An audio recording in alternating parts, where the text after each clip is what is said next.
If you lived in the 19th century, you didn't have to worry about missing your own party, even after you're gone. A coffin in the living room seems rather bizarre, but if you lived in the 1800s, it was tradition.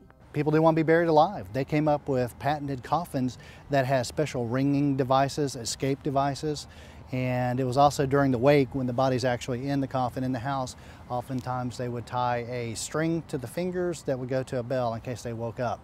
Every October, the Robert Mills house transforms from its usual 19th century luxurious self to a more conservative scene to represent a house of mourning exhibit. We're representing it as a house of mourning right now. It's sort of set up as a buffet for visitors who come to the wake. Black hats and plain flowers take the place of lavish arrangements. Black drapes cover portraits and mirrors. Okay, once a superstitious act, covering mirrors remained a tradition that discouraged vanity during the time of mourning.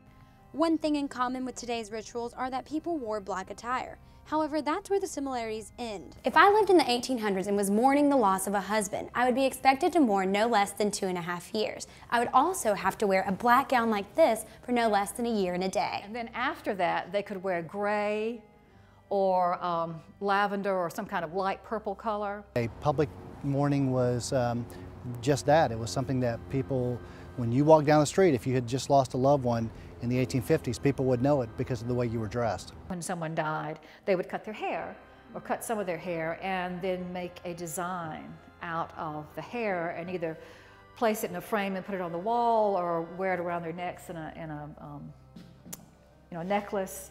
Kind of prevailing thought was the men weren't capable of taking care of their children by themselves, so it was okay for them to remarry as quickly as possible. Keeping the 19th century alive by remembering the traditions of the dead. Amanda Palacio, Carolina News.